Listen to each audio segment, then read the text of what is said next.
Ramadan à moi, présenté par Christophe, sur France Maghreb et France Maghreb 2. Bienvenue à tous sur France Maghreb 2, l'émission Mon Ramadan à moi. Chaque jour sur votre radio, on découvre une personnalité. Et c'est Dounia aujourd'hui, Dounia Obaza, bonjour. Bonjour. Bienvenue dans le studio de France Maghreb 2. Vous étiez venu il y a pas très longtemps avec le directeur exécutif du Secours Islamique. Tout à fait. Dans le cadre de Ensemble Solidaire pour nous parler bien entendu des actions menées par le Secours Islamique. Donc évidemment cela nous emmène à dire aux auditeurs que vous travaillez et vous êtes chargé de communication d'ailleurs au sein de Secours Islamique. C'est bien cela ? Oui, c'est ça. En fait, je suis la directrice de la communication au Secours Islamique. D'accord. Donc, madame la directrice, bienvenue. Jusqu'à 16h, on va essayer de faire connaissance un petit peu avec vous. Alors, vous êtes née à Bruxelles, Belge. Oui, c'est ça. Chacun sa tare. Oui. Pourquoi ? Non, il n'y a pas de souci. Donc, vous êtes d'origine marocaine ? Oui, c'est ça.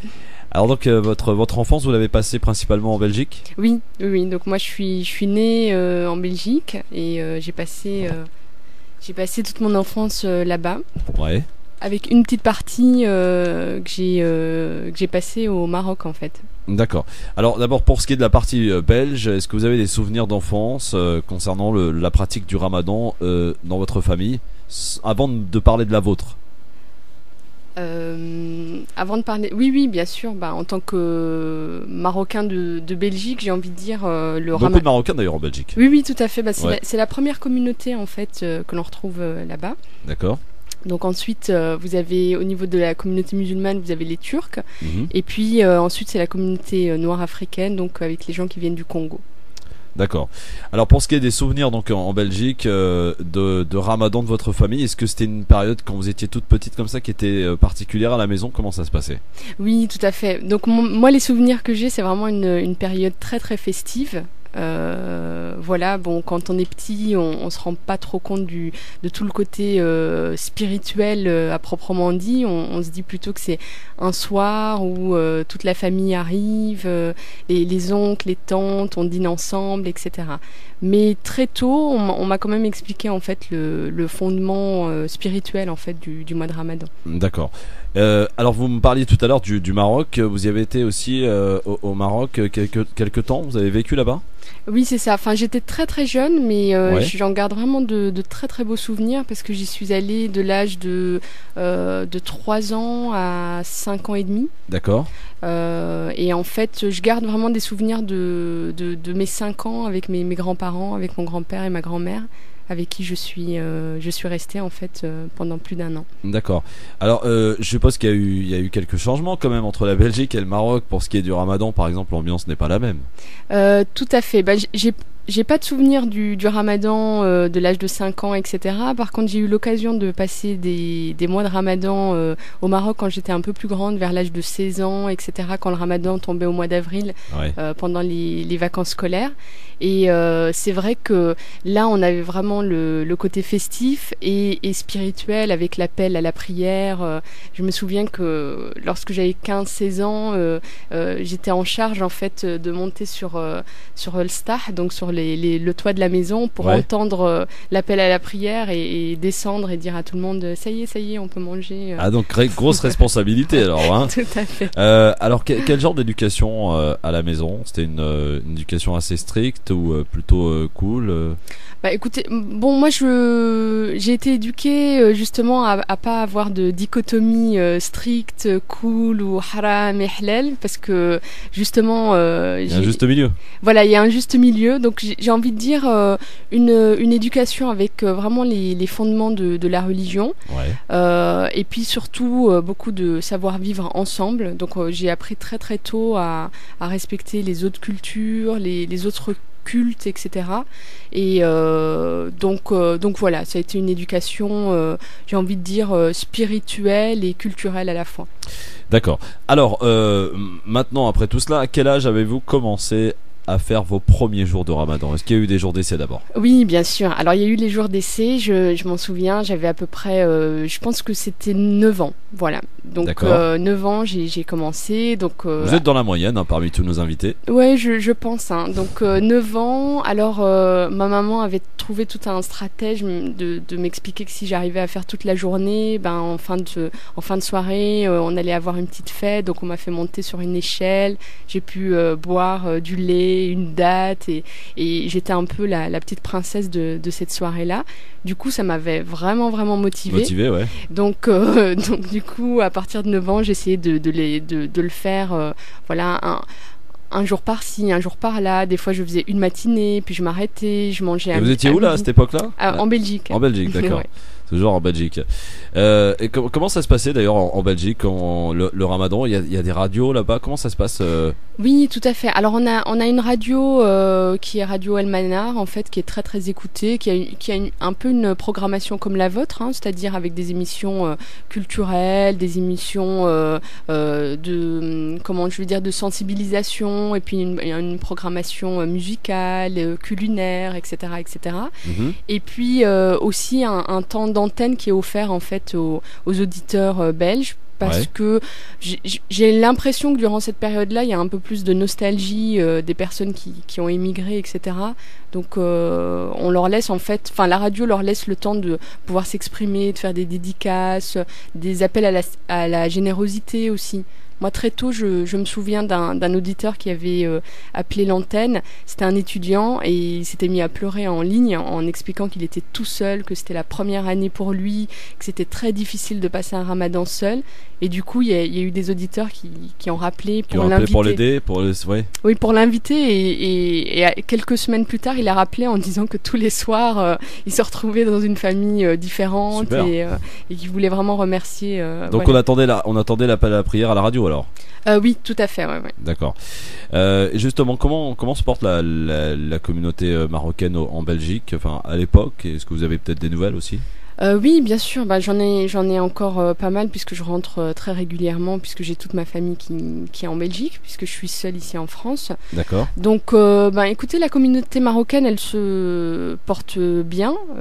J'ai envie de dire qu'en Belgique, il y a Est-ce qu'ils rencontrent les mêmes difficultés, par exemple, qu'ici en France? Est-ce qu'il y a pas mal de problèmes, notamment à acquérir des travails quand on est par exemple immigré? Est-ce que écoutez, il y a tous ces paramètres qui entrent en compte qui sont présents en France, qu'on constate bien sûr? Oui, tout à fait. Moi, je dois vous dire que c'est vrai que quand je dis je suis expatriée de Belgique, bon, c'est pas très exotique parce que voilà, c'est le pays d'à côté, mais je peux vous garantir qu'il y a vraiment énormément de différences entre la Belgique et la France, notamment de la manière en fait dont on traite le fait religieux ici en France. Moi, je le vois à travers mon métier, puisque l'objectif c'est justement de communiquer sur le secours islamique, donc des fois ça fait peur, des fois il y a pas mal d'amalgames, etc. Je pensais pas que le challenge allait être aussi difficile à relever ici en France, parce qu'en Belgique on a, j'ai l'impression, en tout cas un peu plus de tolérance, ou du moins une notion un peu plus élargie du vivre ensemble. D'accord, donc il y a une différence quand même notoire. Oui. Pourtant un pays frontalier finalement. Oui, tout à fait. Et pour ce qui est des mosquées, est-ce que c'est pareil qu'ici en France? Lorsque le Ramadan arrive, les mosquées se remplissent plus que jamais. Est-ce qu'il y a d'abord beaucoup de mosquées en Belgique? Alors il y a le chiffre exact, là je peux pas vous le dire. En tout cas, ce que je sais, c'est que le culte musulman a été reconnu en 64. En 74, on a eu la première organisation en fait des musulmans de Belgique. On a un culte en fait qui est l'exemple du CFCM. Oui, voilà, on a un culte en fait qui peut-être mieux organisé, non? Qui est très bien organisé, avec des élections, avec des élections. On a à la tête en fait une certaine diversité, parce qu'il y a quand même une femme d'origine turque qui a emporté les dernières élections. Donc en Belgique, ça il faut quand même le rappeler.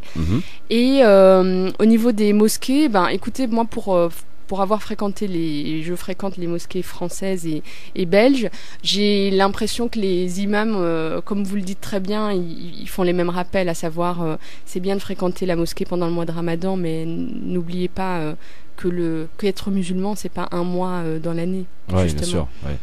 Alors est-ce que par exemple, tiens, peut-être anecdotique, mais est-ce qu'en Belgique il existe aussi, comme en France, des calendriers différents?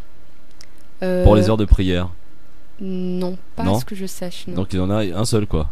Oui. Ouais. Oui. Ben, c'est vraiment encore une spécificité à la française où on retrouve deux types de calculs et deux calendriers, même parfois trois d'ailleurs en France, avec des horaires qui se diffèrent, hein, pour notamment le matin, pour l'heure de IMSEC. Ah oui, oui, oui. Voilà, donc ça, c'est encore un autre problème à soulever et on peut voilà, montrer ce type d'exemple à quel point le CFCM est organisé. Bon, là n'est pas le débat, revenons au Ramadan, Dounia.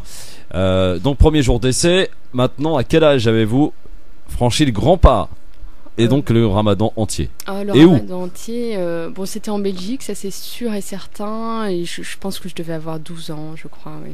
D'accord, 12 ans, ça y est. Voilà, 12 ou 13 ans. Alors, quand vous avez fait votre premier Ramadan, c'était une demande de la famille ou c'était vraiment un choix personnel? Vous êtes dit, ça y est, cette année, j'y vais?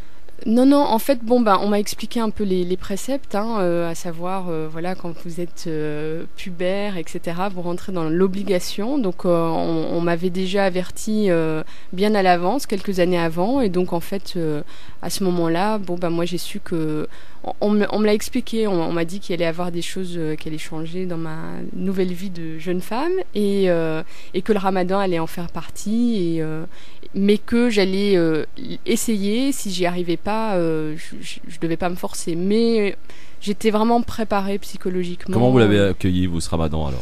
Bah écoutez, mon premier Ramadan, c'était vraiment comment je vais dire, c'était voilà, j'étais vraiment dans le dépassement de moi-même, ça je me souviens, et puis j'étais dans une école en fait où, alors ce qu'il faut savoir en Belgique, voilà, parce que j'ai appris que c'était une différence, parce que en fait quand vous vivez des choses, elles ont l'air d'être anodines, et puis quand vous les plaquez avec d'autres réalités, c'est là que vous vous rendez compte que peut-être c'était une plus-value. En fait, en Belgique, dans les écoles de l'établissement public, vous avez des cours de religion. Ouais. Donc vous avez des cours de religion islamique, des cours de religion catholique, ouais. des cours de religion juive, ouais. et un cours que l'on appelle cours de morale laïque. Ah, donc oui. ça, c'est pour les gens qui souhaitent pas avoir de cours de religion. D'accord. Donc moi, en fait, il y a le choix. Voilà, il y a le choix. Et en ouais. fait, quand vous êtes en Belgique, dès l'école donc c'est le CP ici, c'est oui. ça, l'école primaire. Donc dès que vous avez 6-7 ans, vous avez des cours de religion. Et donc moi j'avais des cours de religion islamique à l'école 2 fois par semaine, un cours de 1h30. Et donc le professeur nous expliquait les fondements, hein, les 5 piliers, d'accord, que c'était plus le mois de Ramadan, etc. Des cours de pratique de religion, ou c'était vraiment on apprend le Coran? Bah écoutez, non, moi je me souviens avoir récité mes premières sourates avec le professeur, et puis à la maison on me faisait réciter les sourates. Donc on apprenait les fondements de l'islam, donc les piliers, et puis on apprenait les hadiths et les sourates. D'accord. Et ça, c'est géré par cette organisation qui gère la communauté musulmane en Belgique? Non, c'est dans les écoles publiques en fait, les écoles de l'État. D'accord, mais c'est ces écoles-là qui gèrent la partie religieuse? En fait, dans votre cursus en Belgique, vous avez des cours de mathématiques, de sciences et des cours d'anglais, et vous avez le cours de religion aussi, qui est donné en fait. D'accord, donc là, on rappelle, en Belgique, on a le choix, cours islamique, catholique, juif... ou alors morale laïque. Morale laïque, d'accord, c'est pas mal ça. Très bien. Alors donc des cours, ça a aidé? Ça vous a aidé? Oui, ça a aidé, tout à fait. Oui, ça a aidé parce que voilà, c'était un temps en fait où on pouvait poser les questions au professeur. Ouais. Et donc justement, c'est ce que je vous disais au début. Donc j'ai pas été élevée avec la notion de ça c'est licite, ça c'est illicite. C'était plutôt beaucoup de questions et puis des réponses à ces questions. Donc on a grandi vraiment dans le débat et dans ce qui était important. Moi je me souviens, mon prof de religion, il nous expliquait, il disait il faut pas seulement faire, il faut savoir pourquoi vous le faites. Ouais, une très bonne chose, oui, ça c'est pas mal. Donc pour vous ça vous a servi. Donc, et est-ce que vous débattiez aussi après à la maison de ce que vous appreniez à l'école, et est-ce que la famille parfois était pas d'accord avec ce que vous apprenez, ou alors tout se passait bien? Non, de manière générale vraiment tout se passait bien. On n'avait pas, bon après c'est les années 80, il n'y avait pas il y avait pas le contexte actuel avec des nouvelles tendances, etc. Donc non, puis c'était très classique comme cours, c'est vraiment les fondements. Donc normalement ça posait pas de problème. Non. Est-ce que vous vous souvenez dans ces cours-là des gens qui prenaient des cours islamiques et qui n'étaient pas musulmans, par simple peut-être soif de savoir? D'accord. Non, pas à cette époque-là. Non. Non, mais bon, moi c'était en 84, 85. Peut-être que maintenant, dans les cours, effectivement, il y a des gens qui vont à ces cours-là par curiosité. Donc, D'accord. Alors, quelle a été la réaction des parents, de la famille, lorsque vous avez fait votre premier vrai ramadan entier?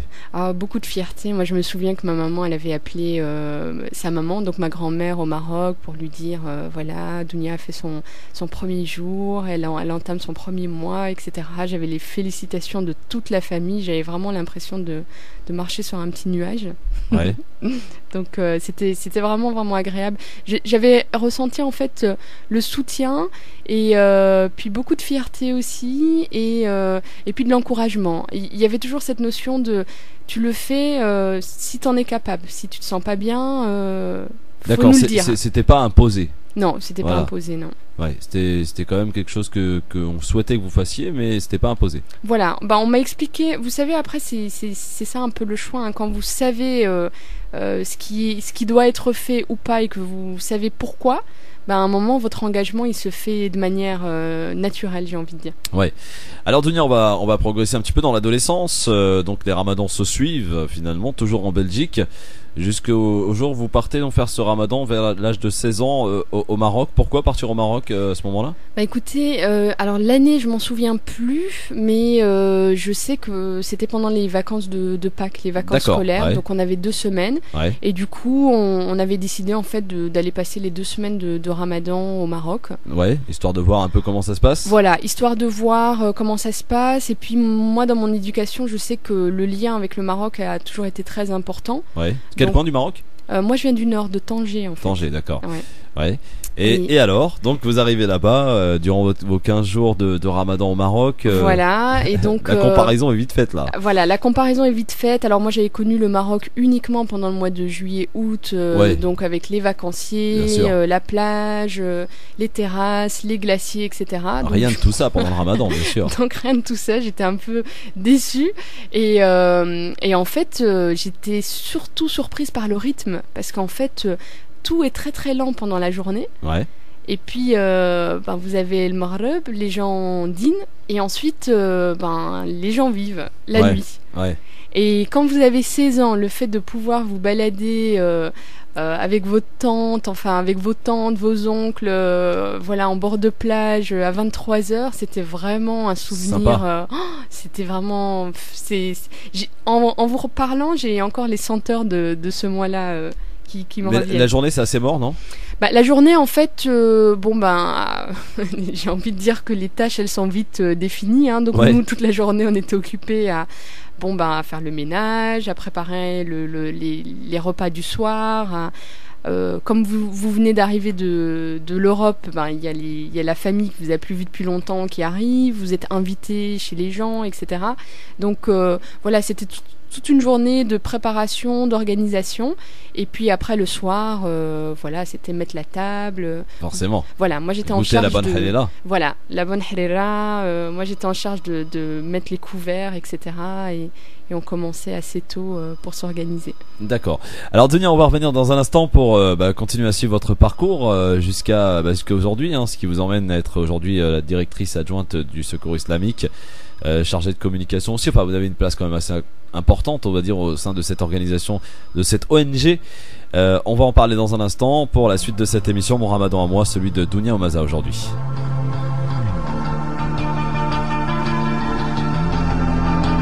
Mon Ramadan à moi, présenté par Christophe, sur France Maghreb et France Maghreb 2.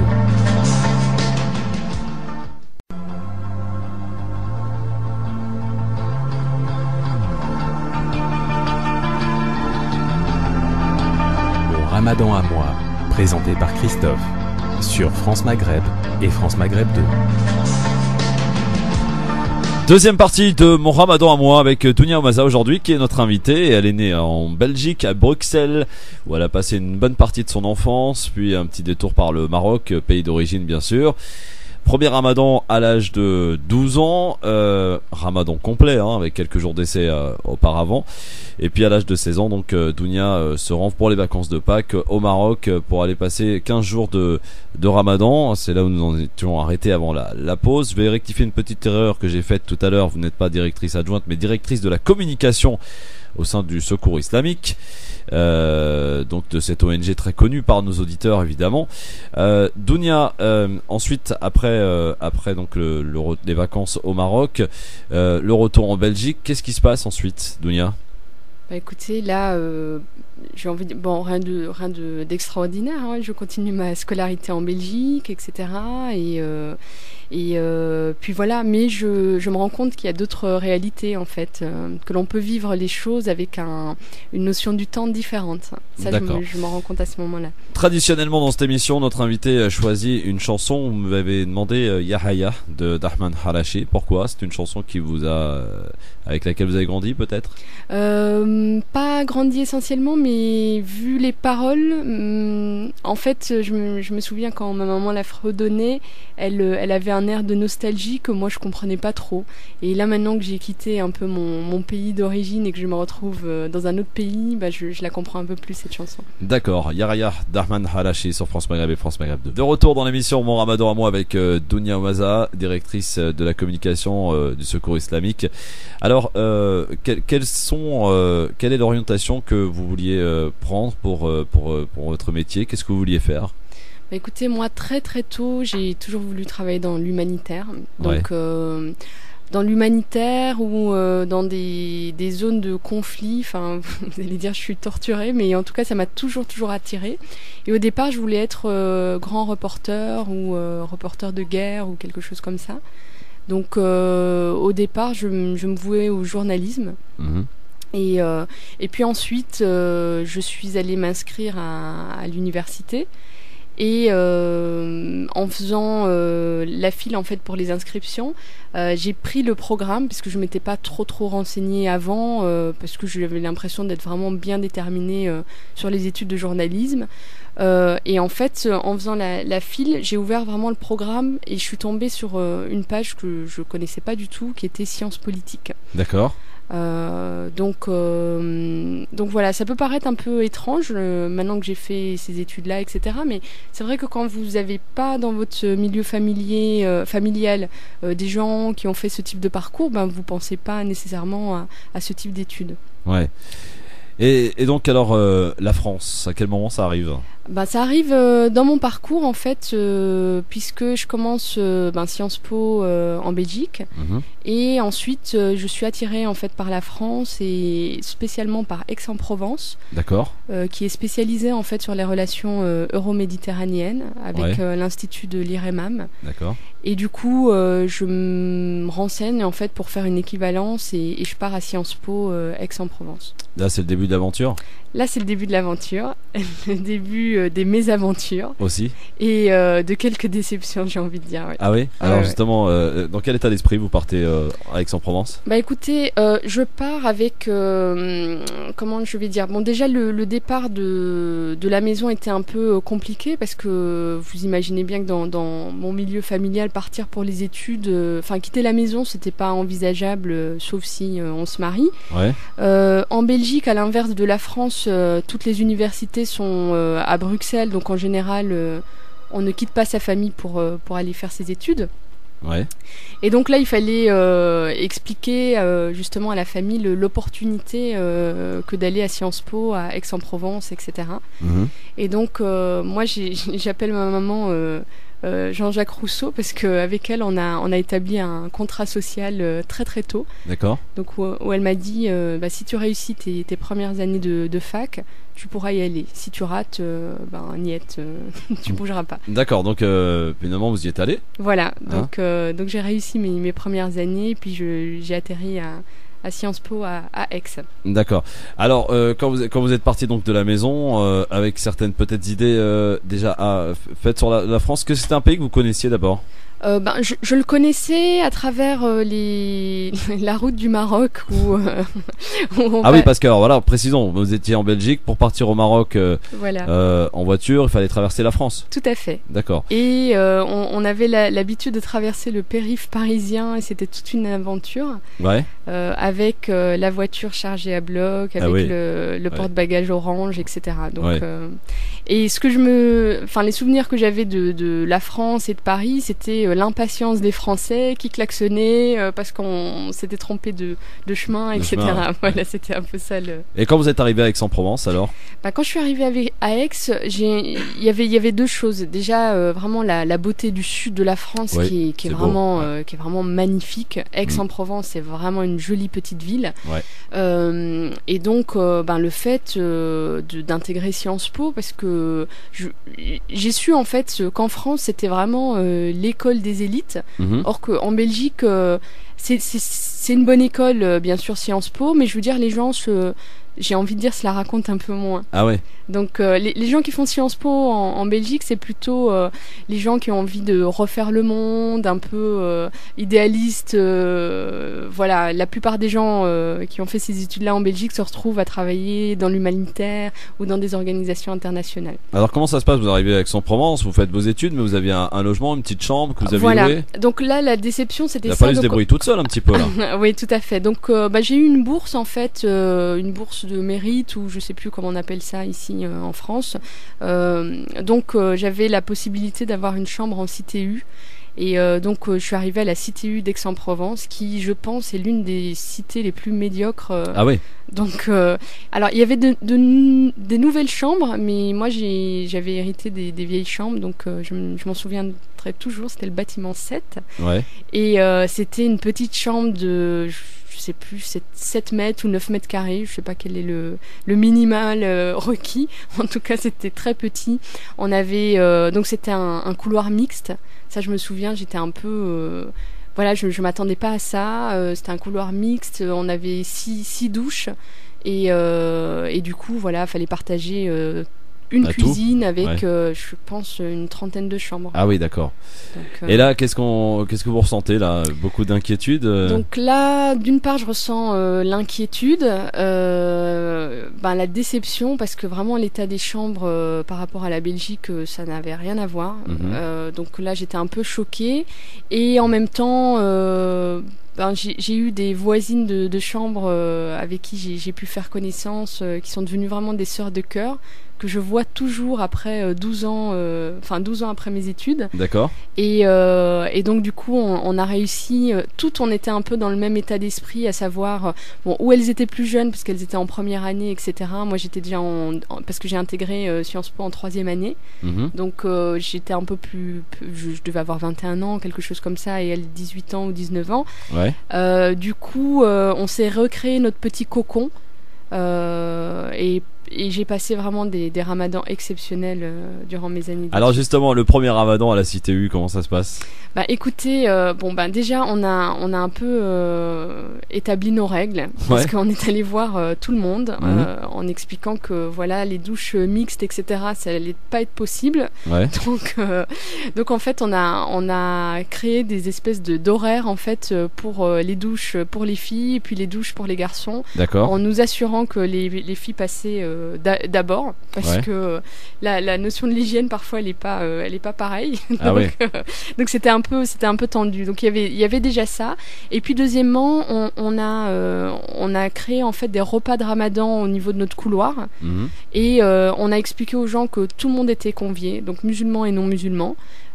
Qui souhaitaient et en fait tous les soirs on faisait le repas de Ramadan dans le couloir. D'accord. Donc on avait une énorme nappe, pardon, parce que c'était on était étudiante, on n'avait pas beaucoup de moyens. Ouais, oui. On avait une énorme nappe et chacune en fait ramenait des choses le soir, on cuisinait ensemble, etc. Et on avait vraiment des repas festifs tous les soirs. D'accord. Alors vous aviez appris quand même au préalable un petit peu à cuisiner avec maman? Ah oui, ouais. Ça a bien servi, hein. Ouais, ça a bien servi. La halela, vous la maîtrisez? Tout à fait. Ouais. Et ma première halela, je l'ai faite à la cité d'Aix. D'accord. Je m'en Et le souviens. résultat était comment? Ça va? Bah écoutez, ça allait. Après, il y a eu des ratés. Hein. Je peux pas vous mentir. Hein. Il y a eu des hareras mi-cuites, mi-brûlées, j'ai envie de dire. Il y a eu des hareras où je me souviens un jour, on avait oublié les pois chiches. Ah oui. Donc on s'en était rendu compte au moment de la rupture du Donc jeûne. finalement, cette période d'inquiétude, elle est vite passée puisque vous avez fait connaissance avec des copines et ça a été plus facile finalement. Oui, voilà. Alors il y avait deux mondes en fait. Il y avait le monde de la CTU où voilà, on était vraiment dans ce partage-là, etc. Puis il y avait le monde un peu de Sciences Po qui était très très bourgeois, qui était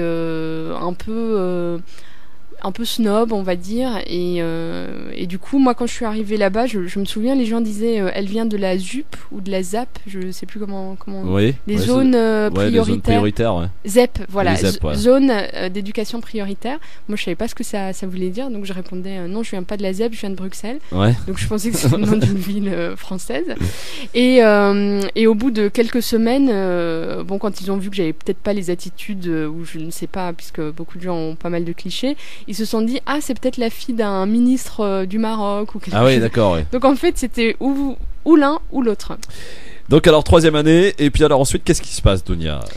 Bah, après, ce qui se passe, c'est que je me sens vraiment bien là-bas. Ouais. Sciences Po à Aix, c'est hyper stimulant. J'ai des très bonnes notes, donc du coup j'ai des notes par rapport aux autres étudiants qui se disaient voilà, elle vient de Bruxelles, etc., etc. Et du coup je me spécialise en fait sur les études et relations euro-méditerranéennes. D'accord. Donc études politiques des pays arabes, Maghreb, Machrek. Et ensuite je décide de rester à Aix pour une année de spécialisation. Et là, j'intègre la faculté de droit pour un DESS en droit international humanitaire. Waouh. Ah là, l'humanitaire, c'est là qu'à partir du moment où l'humanitaire rentre en vous là. Voilà, j'ai envie de dire qu'il y était toujours, ouais. Sincèrement, et très très tôt. Je pense que dans mes envies de métier, je crois que j'ai dû vouloir être médecin à l'âge de 12 ans.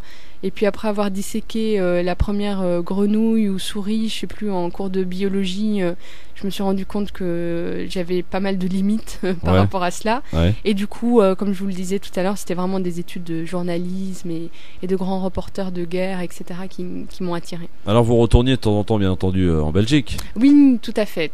Assez régulièrement peut-être? Régulièrement, dès que les moyens vous le permettaient. Voilà, c'était une question de moyens. C'est un transport assez important quand même, hein? Tout à fait. Aix-Bruxelles. Aix-Bruxelles. Et alors j'ai eu de la chance parce que en 2000-2001, il y avait le tronçon Aix-Bruxelles avec 5 heures de train en fait. Donc, d'accord.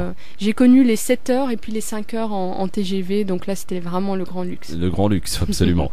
Alors donc cette fac de droit et spécialité humanitaire. Et alors j'ai envie de vous dire, qu'est-ce qui vous emmène à Paris alors? Qu'est-ce qui m'emmène à Paris? Qu'est-ce qui m'emmène à Paris? Vous étiez plutôt bien là-bas. Oui, c'est vrai que après Aix, je suis retournée en Belgique en fait pour travailler.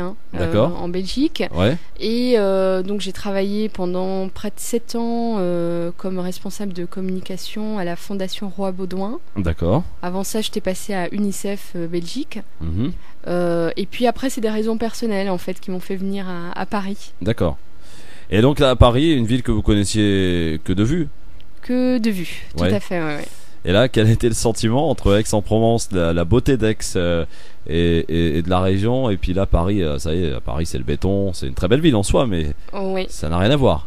Ça n'a rien à voir, mais bon, Paris c'est une ville magnifique et là ça va faire 2 ans que j'y suis et je m'en lasse pas parce que c'est une ville musée. Je veux dire, des fois on a des réunions sur Paris, on s'arrête, on regarde les monuments, c'est vraiment magnifique. Et alors, que sont devenues vos copines là de Aix? Bah écoutez, j'en ai une qui, bon, elles sont restées dans le sud, donc il y en a une qui est à Montpellier, Fatiha que je salue. Qui a terminé dans la communication, donc on a à peu près les mêmes fonctions. Elle travaille pour une agence. D'accord. Et mon autre amie Hanan qui a créé ce qui est auto-entrepreneur et qui est en Corse en fait. D'accord, ok. Ça va, ça vous fait des bons lieux de vacances. Oui, c'est vrai. Faut voir ça comme ça. C'est vrai. Alors, comment s'est fait cette venue au Secours Islamique? Bah écoutez, elle s'est faite, j'ai envie de dire un peu, le hasard fait bien les choses, mais bon, il n'existe pas de hasard, c'est peut-être le destin.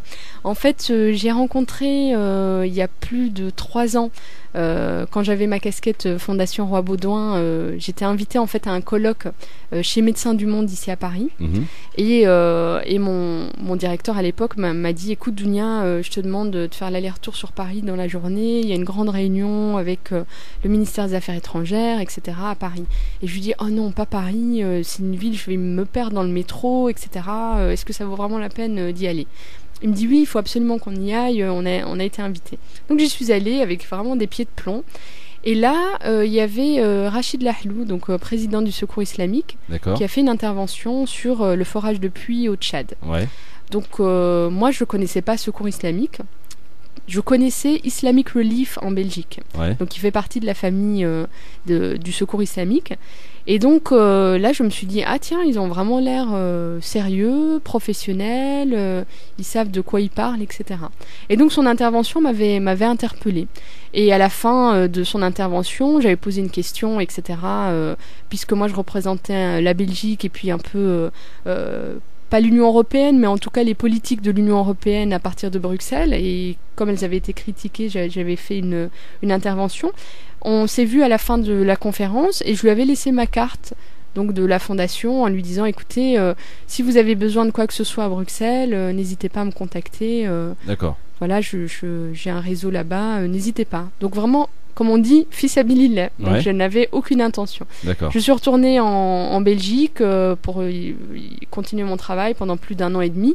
Et ensuite, comme je vous l'ai dit, pour des raisons personnelles, j'ai décidé de venir à Paris. Ouais. Et donc à ce moment-là, en fait, j'ai travaillé pendant plus d'1 an comme consultante ici à Paris. Et ensuite, j'ai décidé de quitter mon travail.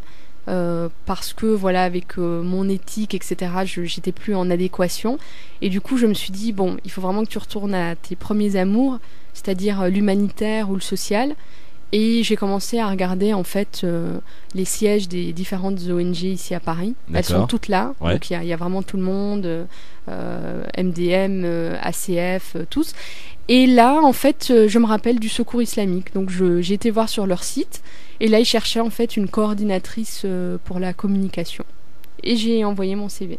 Et ça a marché puisque vous y êtes aujourd'hui, Voilà. directrice de la communication. Voilà. Et comment ça se passe donc après 2 ans au Secours islamique ?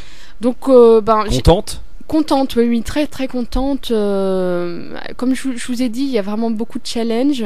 Il y a des challenges au niveau de l'organisation parce que on est en pleine croissance. Et puis il y a les challenges extérieurs, comme je vous l'expliquais. Moi, ma lourde tâche, c'est d'expliquer aux gens que l'on peut s'appeler Secours islamique, ne pas être intégriste, ne pas être fondamentaliste, ne pas être des fous furieux et faire de belles choses aussi au nom de l'islam. Vous retournez toujours en Belgique ? Oui. Ouais. Là, j'y retourne justement à partir de vendredi pour passer les derniers jours du Ramadan en Et famille. l'Aïd là-bas ? Et l'Aïd. D'accord. En tout cas, Dounia, ce fut passionnant. Juste un dernier mot sur maintenant sur le volet humanitaire et donc de Secours islamique. On rappelle quand même les gros dossiers de cette année, c'est la Corne de l'Afrique. Tout à fait. Donc c'est la Corne de l'Afrique, comme vous l'avez entendu, et puis je vous remercie encore pour votre émission Ensemble Solidaire. Donc la Corne de l'Afrique, elle subit une sécheresse sans précédent, j'ai envie de dire. Et puis vraiment, là au mois d'octobre, on annonce un pic de sécheresse. Donc je pense que là, on est vraiment au début de l'urgence et que les gens doivent continuer à se mobiliser après le mois d'octobre, en novembre, en décembre, etc. Alors ce qui est intéressant de remarquer, de constater, c'est que si vous pouvez aller faire un petit tour sur le site de l'INA et vous rendez compte qu'en 90-91, les mêmes discours sur la Somalie. Oui, tout à fait. 20 ans après, ça n'a pas changé. Oui, tout à fait. C'est le triste sort de ces pays-là. Oui. Voilà, et bien écoutez, donc on rappelle peut-être des coordonnées du Secours islamique, on va en profiter puisque vous êtes là.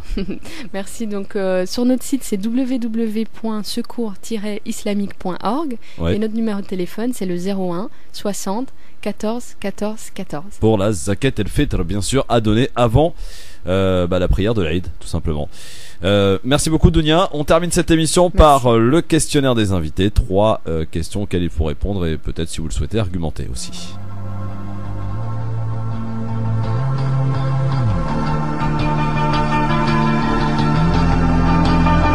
Ramadan à moi, présenté par Christophe, sur France Maghreb et France Maghreb 2.